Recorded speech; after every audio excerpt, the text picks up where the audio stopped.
Hi, my name is Pam White. I'm a painter, photographer, and writer. What I love is color, movement, and bodies, especially the horse bodies.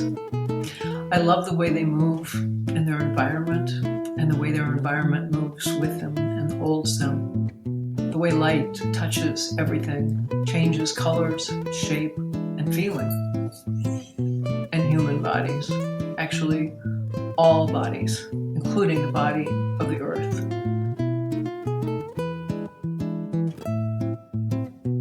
I grew up on the banks of the Missouri and remember even then loving the movement of the water and the land and all its creatures.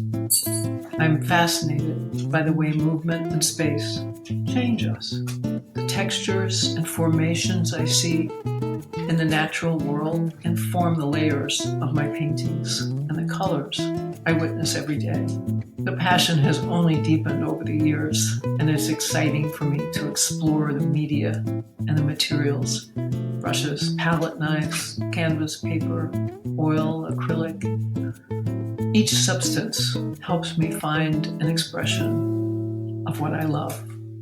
Growing up with horses and animals of all kinds, far away from anything else, gave me both a sense of peace in the natural world and the thrill of galloping across fields, often accompanied by a farmer shooting a rifle in the air. The long, hot summers of eastern Missouri gave me time to participate in the lives around me. Being the youngest by many years gave me the space to hang out with creatures who weren't looking at time. It helped that no one particularly cared where I was or what I was doing, so I didn't care about time either. Inside my parents' house were art books and paintings on the walls.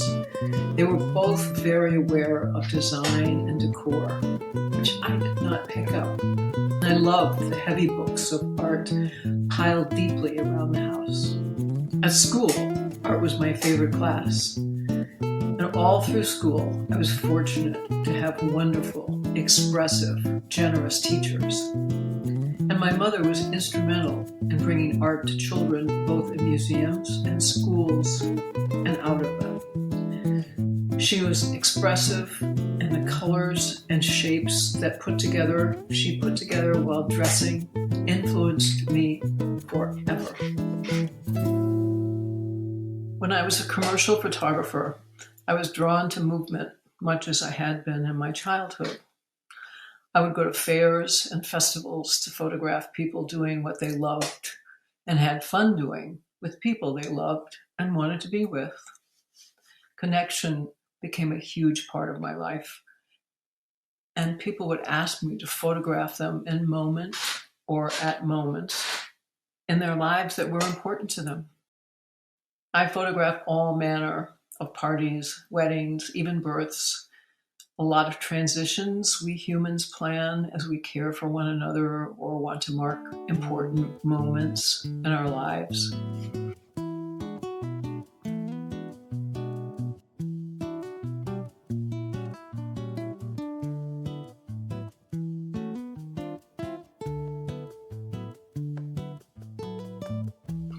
I've been getting more and more interested in making photographs that look like paintings, letting the grain of the film be present and the shadows be as important as the subject. I was working on this when I was accepted at an artist colony, but after I was accepted and before I went, I had an accident with my shutter finger.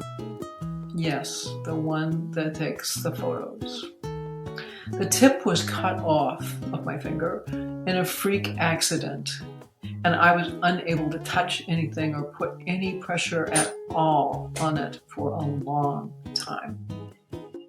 I asked the people who had given me the artist residency if there was an art studio rather than a darkroom for me to inhabit for the month I was scheduled to be there. They gave me a wonderful space, and I spent the month teaching myself to paint and reveling in the freedom to get messy. Actually, it was a hard thing because I'd always been afraid that if there was anything on my hands at all, in case it spoiled a print I was working on. So I played with color and movement. My studio was filled with red, orange, and yellow paint.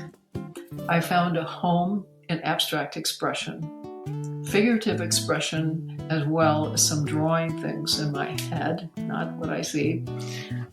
Those delights or fine lines, my work felt raw and vital to me. And I felt vital and energized in the making of it.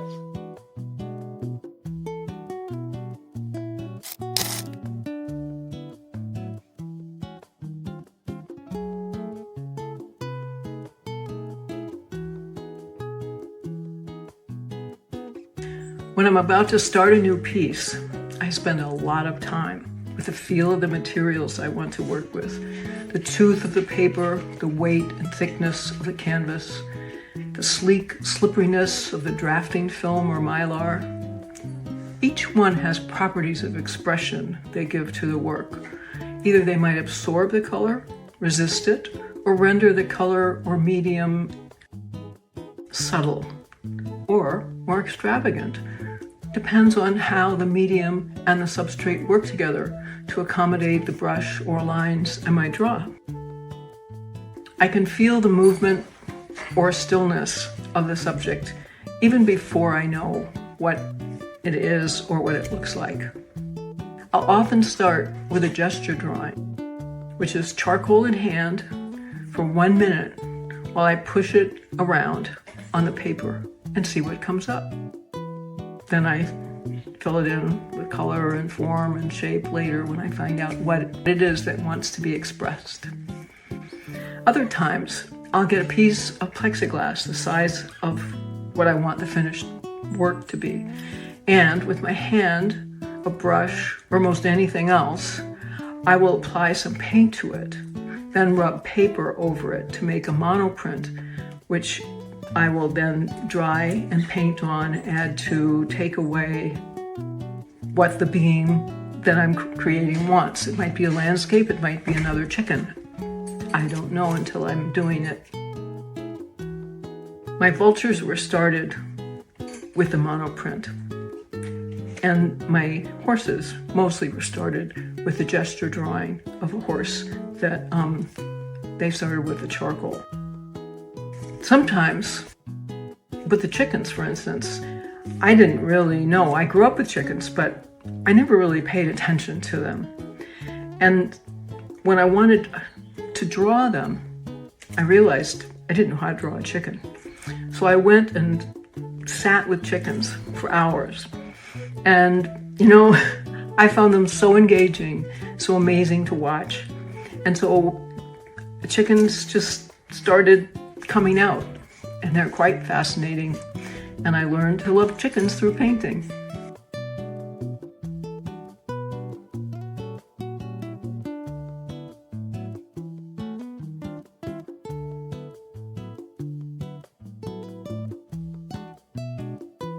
My earliest artistic influences were the many creatures I grew with as I learned about the world around me. The Missouri River is perhaps the greatest influence on my compassion and fascination for the world I saw each day and each night. The intricacies of its movement, the steadiness, and the daily differences captivated my curiosity.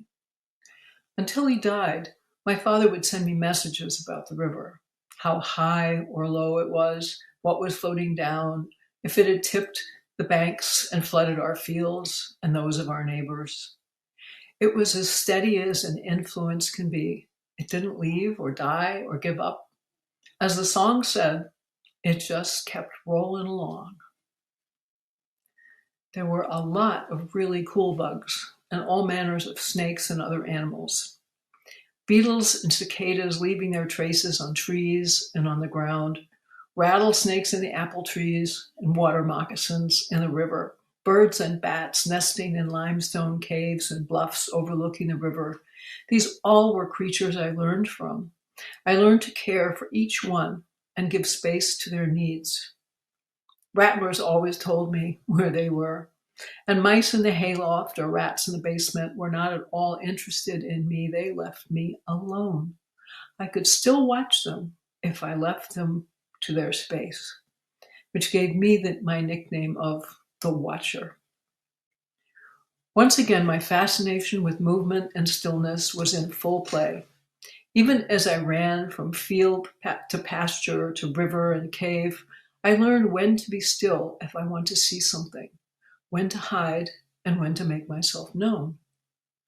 I think that shows up in my work as line and color, when to start and when to stop, when to add and when to take away. When I turned the pages of all the art books in my parents' house and in school, I had definite ideas about what I liked and didn't like. That did change from time to time. My earliest painterly influence was Mondrian. I was so curious how, with so few lines, the heart of a subject was revealed. My first art attempts were quite spare. I think I worked through that phase and got into abstract expression when I finally settled down to be a painter many years later. I had to get over my fear of paint. As a photographer, the need to be clean and know where everything is in the dark is paramount. Working in the light, like coming out of the caves I knew on the Missouri, took time to adjust my sight, not to worry about the mess or neatness. Now I can be messy, and sometimes I find it hard to make a straight line or a neat angle. But I want my work to speak for itself without my telling it what to do. I want to be the watcher of my work, hopefully along with you. My challenges as an artist have been in the category of believing in myself enough to keep going. If I'm stuck because I can't think up what to do next, or I think my inspiration has dried up, I give myself the task of painting my own portrait, copying a most likely famous painting, or putting a shape on a glass or plexiglass, or cutting a linoleum piece and making a starter shape on paper. I keep art books and postcards so I can get visual help from those who went before me. I love knowing the habits of some artists. For instance, William de Kooning used to sweep his studio out with a broom upon entering, just to get himself moving around in the space. John Cage did a similar thing. He would walk his studio until he felt he had arrived. I learned from them the nature of the experience of making art is not always about passion, but a lot about patience. I had to learn to be patient with myself, not to push too hard or hard at all. I have always to forgive myself if I am not doing what I think I should. I'm always seeking new ideas and images. I read a lot of poetry and biography. Once I remind myself what good company I'm in, that every one of these people whose work I care about or read about has been where I am, there isn't one who hasn't experienced setbacks, rejections, losses, and wins, love, and danger. I say danger because I think it's dangerous to expect too much of yourself. It can lead to heartbreak and failure to live and be who you truly are. It's a hard task for us to find our true nature and be at peace with it. It's the only way to go, and it's often very hard. That saying, be yourself, every other role is taken, is a good one to remember.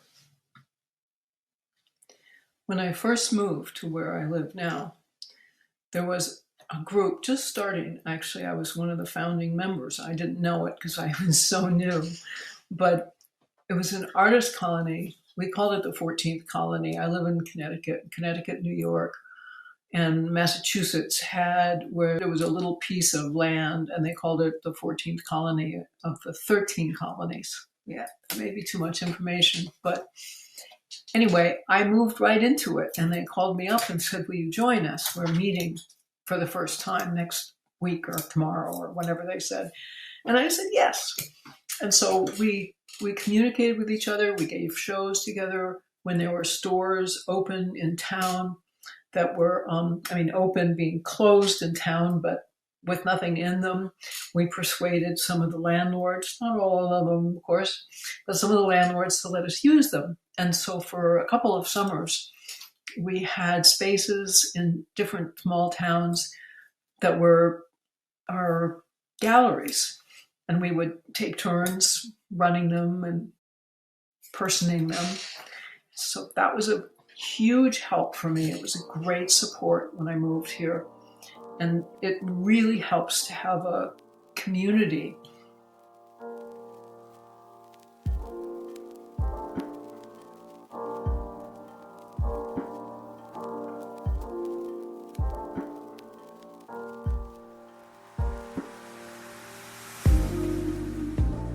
These are some more. This is acrylic, a turkey. This is one of my photographs. This is a series I did that started with a 4x5 negative, and then I drew with charcoal. These are some paintings that are finished, ready to go. They're landscape. These ones are soaked in Missouri River mud, the canvases, and then sometimes I use the mud in the painting as well. There's another Missouri mud one, which is hard to get close to, and that's not a Missouri mud. This is a Roadrunner, also acrylic.